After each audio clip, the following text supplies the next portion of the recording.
Welcome back to another episode of TVGP's We Roguelike It. We have finished with Darkest Dungeon, and we're moving on to our second title. I'm your host, Boston. Joining me, as always, is Moonpeer. Hello. Also, we have judged Darkest Dungeon according to science. Our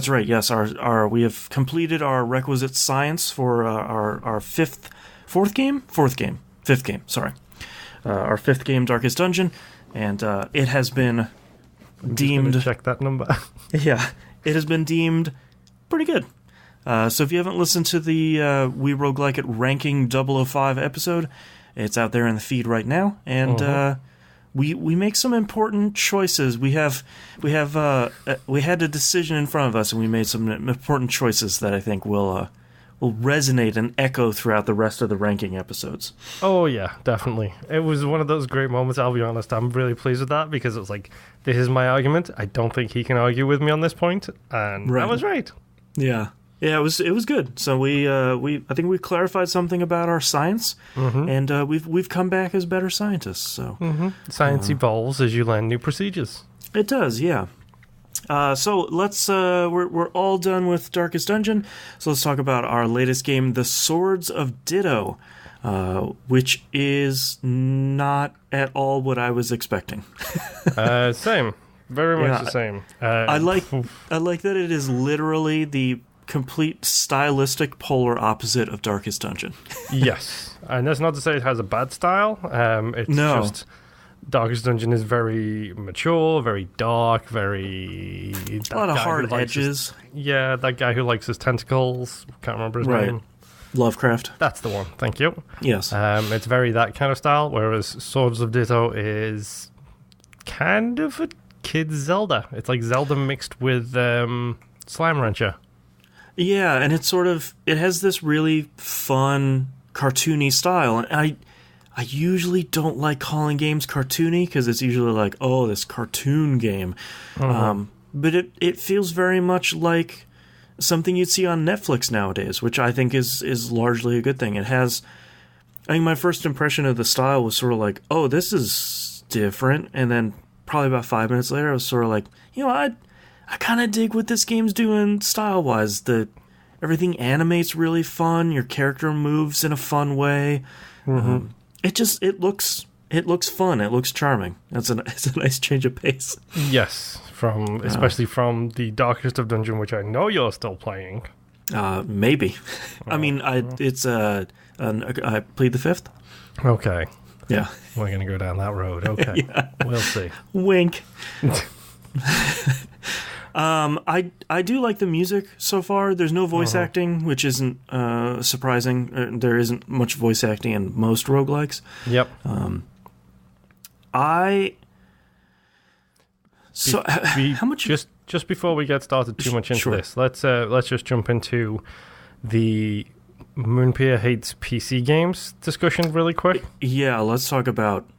Let's talk about your many trials and tribulations with PC gaming. Yes. So I couldn't... When we were playing Sunless Sea, I was very frustrated because it wouldn't run on my PC. Turns out that was because at the time I was running basically a cowboy build of dual monitor setup. Rather than just doing it the right way, I was doing it a cowboy way. I fixed that, and I'm sure if I went back and tried to play it on PC now, it would be fine. However, I got Swords of Ditto free, Twitch Prime. Something that you forgot about, I'm assuming. I totally did, and I bought it on PS4. Yep. If you are playing this using your Twitch Prime account or on the PC, beware if you have an NVIDIA graphics card. It can occasionally decide not to recognize it. Right. Because I spent 3 hours trying to figure out why it was running at like less than 5 frames a second. Yep. And this is why I like console games. Right. And it's one of those frustrating things where the developers are like, yeah, sometimes NVIDIA cards don't see our game as a game, and they just see it as an application, so, make sure that's not the case on your machine. Just like, oh. Jeez. But now it's running smooth as silk. It runs crisp, it runs clear, it's really shocking, the difference. I'm not someone who notices frame rates. But when it's literally staggering, 5 to 60, yes, you can kind of tell the difference. But I'm playing it. It has a controller. It has the Xbox prompt, so I'm perfectly happy with that. Nice. And I'm running it on my 1920, and it's smooth as silk, so not a problem on that front. Great. As for how far I've gotten, I died. Okay. My first death after about 2, maybe 3 hours of playing. After, like, the main tutorial death? I was still... Yes, after the main tutorial death. Right. I'd literally died about 2 hours ago because I got caught in a dungeon where a trap hit me off the edge, and then when I came back to life, the trap hit me off the edge. Oh, no. And then I came back to life, and the trap hit me off the edge. Oh, that's a bummer. Yep. So I did, however, unlock the space whale. Okay. I have not unlocked the space whale. What is this? Okay. So maybe you should go with how far you've gotten, because it sounds like I might have gotten a little further. Yeah, I had my third death a couple days ago. I haven't played this in a couple of days.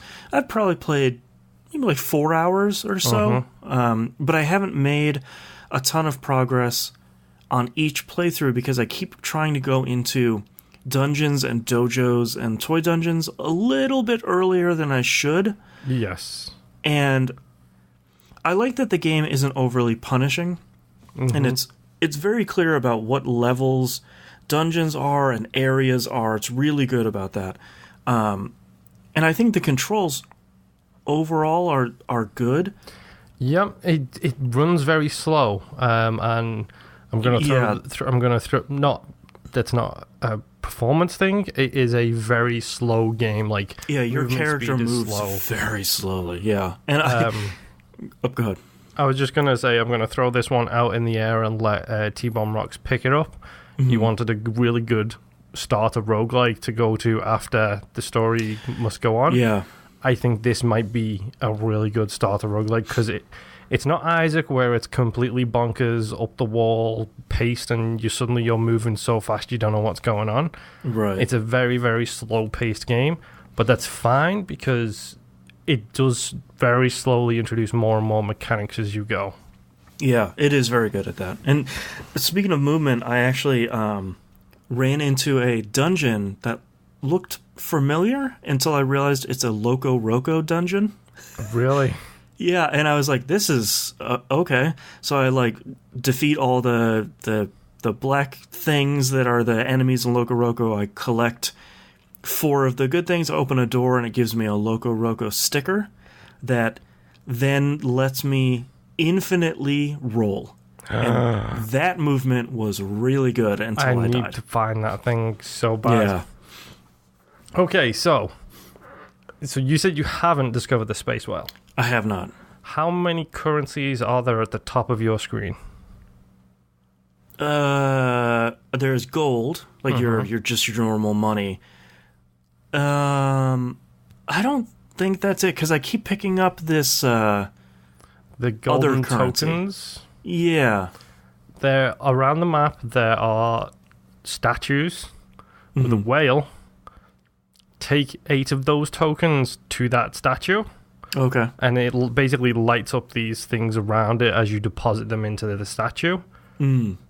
Once you've done that, it unlocks a second currency, which is a carryover stuff from life to life currency. Ooh, how have I not found a space whale statue yet? I don't know. That's frustrating. It could be that you've seen it, but you just didn't interact with it, to be completely honest. Yeah, because there are some things in this game that you can't interact with at least at the very beginning. There's sort of a lot in the town. I don't think that's a bad thing, but the town is really big. And the worst thing is the town's not even all of the social hubs because you've got the lighthouse, which I don't know if you've been to yet. I have, yeah. It opens the crates for you. Yep, you've got the blacksmith. I have not run into the blacksmith. You've got the sticker octopus. I don't know if I've run into the sticker. I have. No, I have. Yeah. It's a cave with an octopus over the front, and when you go in, you can trade 3 stickers for a better sticker. Right. Kind of thing. So I think I ran into it, and I just as I had started, I didn't have any stickers on hand. Yeah, there's a lot going on in this game, and I'm guessing procedurally generated world map every single time, which seems like it based on my runs. Yeah. What toys have you unlocked? Oh boy. I keep upgrading the bow because that's surprisingly useful. I still haven't got the bow yet. Okay, I have the bombs, of course. I really only use the one type of bomb because I don't think I need the other types yet. Yep. You have like that airsoft gun that I don't really use because I have the bow. The Nerf gun thing. Yeah, it doesn't do any damage. It's just for puzzles. Yeah, I think it's literally in case you don't have a ranged attack, you can use this to solve long-range puzzles and dungeons. What's the other thing? You have the kazoo, but you pick that up immediately. And you can just use it on the map anyway. Yes. Did you ever get the laser eye? No. So on my first run, I was doing pretty good. I got to level 5. I was thinking, this is it. This is the run I'm going to go. The boss is level 6. I'm going to go. I'm going to get stronger, face the boss, see what happens. Then I got trap fall, dead. The last thing I got in that run was the laser eye, which is basically like I don't know if you had them over here, but push pops, which is like a plastic ring with a huge candy thing on the top of it. Yep. It's like that, but with a red eyeball, and then you literally put your fist out and then fire laser beams at people. That's really good. And that was the dungeon I was on when I did the trap fall. But that thing is so OP because, for example, the slimes that you can only kill with fire. I don't know if you figured that one out. Slimes you can only kill with fire. Yes, because I have something like one of the stickers I have increases my damage by like 19% or something and adds a fire element, which means I just burn, no pun intended, I just burn through a ton of that game because so much stuff is weak to fire. Yeah, I struggle with the slimes because they hop, you slice them once, they disintegrate, they come back alive again. Really annoying. You hit them with a ranged attack, they just disintegrate and then come back. It's just like, okay. So I'm guessing by now you've figured out the crown system? No, not really. That has been confusing. I think when you get the second currency, the monster that has the crown is like a champion and drops more of the second currency. Gotcha. So if you want to maximize your buy-through potential for the next run, you kill the enemies in the order they get the crowns. Yeah, because there's a real clear like trail from one enemy to another, and I've been doing that, but I guess since I don't have the second currency open, they haven't really been dropping anything. Yes. Okay. That would be my guess based on my experimentation with it, because this game has a very basic tutorial, but there's so many hidden mechanics in there. Like, yeah, it's impressive how much is hidden behind basically just talking to people. And the tutorial, I have to say, was pretty good, but was a little bit long. And I purposely killed myself just to see what happens. It's like, am I going to go through this whole thing again? And you really don't. Thankfully, you just pick your hero again, and then you're in the cemetery, and you just pick up the sword, and it's like, all right, let's do this again. Yeah, it's kind of handy for that kind of stuff. Mm-hmm. The permanence, I think, is interesting. The run over run permanence, other than that other currency, I think is interesting because it really only seems to carry over your badge progress. You know how you're upgrading your badge every once in a while? Nope. Okay. Maybe it seems to happen pretty randomly. I don't know if you can only do it once per hero or what. Yeah. I unlocked a new badge, but I didn't actually do any badge upgrades. Okay, yeah, it does it automatically. And it's like, oh, your badge leveled up from 1 to 2. And it seems like that's mostly a character modifier. Like now that I'm badge level 2, I'm 20% stronger and I have 10% more health and 2% more luck, something like that. Yeah. But it doesn't seem to carry over from hero to hero because it seems like it starts with 3 heroes and there are like 50 unlockable. Like I don't know how many are there over in that list, but there's a ton. I mean, I unlocked 1 additional hero in my run, and that's it. Okay. So yeah, I haven't unlocked anybody. I unlocked the superhero who starts with I can't remember the guy's name, but he starts with like looks like a Power Rangers hat. Okay. It's a toy, and I haven't used it yet because as soon as I died, I was like, okay, I'm going to call this now. Right. And it says it turns him into a super form. So interesting. Okay. I don't know what that is, but I'm looking forward to finding out. Yeah, and I think that's sort of what I've been enjoying so far about it. Is it gave you enough tutorial to sort of get the basics, like defeat these trunks or roots or whatever it is to go fight the boss, and the boss is gonna have a specific level that shows up every time you level up. The game keeps saying you're going to fight the boss every 24 hours, but I have died before I've hit that point on every character, so it hasn't pushed me into that fight yet. Yeah, I think it's within a certain amount of days. I don't think it's 24 hours. I think it's within a certain amount of days because every time I was on low health and looking at heading into a dungeon, I would just kazoo back to my home and then sleep and heal and then continue. And I did that 2 or 3 times and I still wasn't fighting the boss at that point. Interesting. Yeah, because during the tutorial, they say 24 hours and then who's the flying person that's with you? Momo? Yeah, I think it's Momo the dung beetle. Yeah. They keep saying, hey, if you just want to go right to the boss fight, like you can just go sleep at home and it'll just force that. So I'm not sure. That option when you go home and when you go to bed, it's like sleep until night, sleep until day, sleep until Judgment Day, I think it calls it. Okay. Judgment Day. Mm-hmm. Interesting. Yeah, there's a lot of mechanics in here, but none of them feel like Sunless Sea, where it's like this impossible, I can't keep track of all the spinning plates and all the moving parts here. It just... Yeah. It feels... If you've played a Zelda game, it feels familiar in that way, but there's enough roguelike stuff around it to kind of keep it run over run pretty interesting. Yeah, definitely. And I'm looking forward to seeing if now that I've died and I had that second currency, I want to see if I need to unlock the whale again or if I immediately start with that second currency, earning it from the get-go. Right. Because what it allows you to do is when you die with that currency, the big space whale shows up and is like, well, I can help you. Here is a storefront, basically. These are the items you had in your inventory. And then you can spend that second currency to transfer them over to the new hero. Interesting. Yeah, because...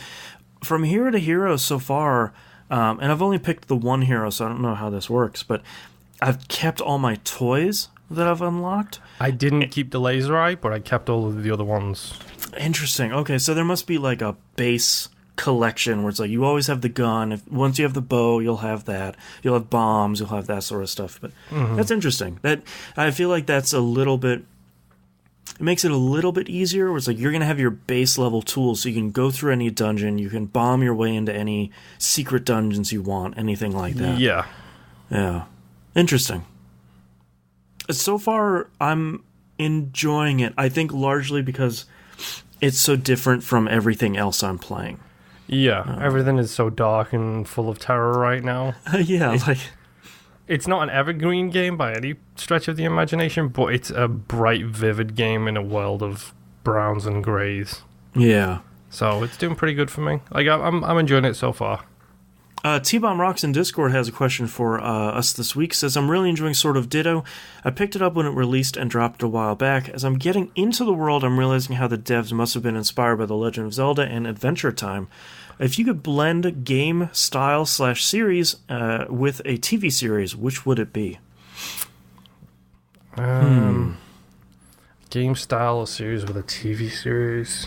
I'm trying to think of any roguelikes that would mix with a TV show really well. I feel like you could maybe do Sunless Sea with Matrix.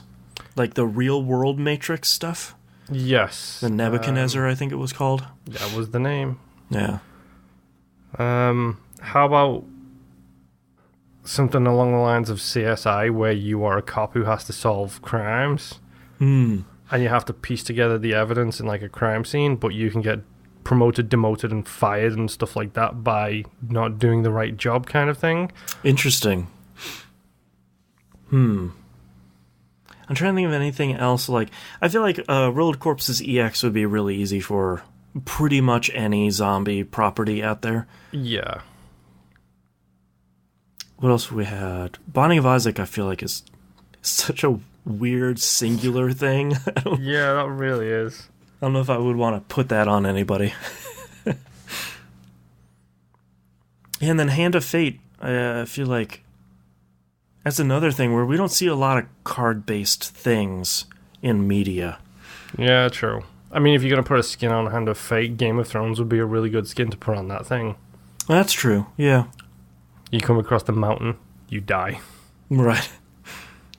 Yeah. Yeah, I don't know. I feel like maybe ask us in another year, and we'll have more roguelikes to answer that with, I think. Yes, more than likely. Any final thoughts about Ditto for this week?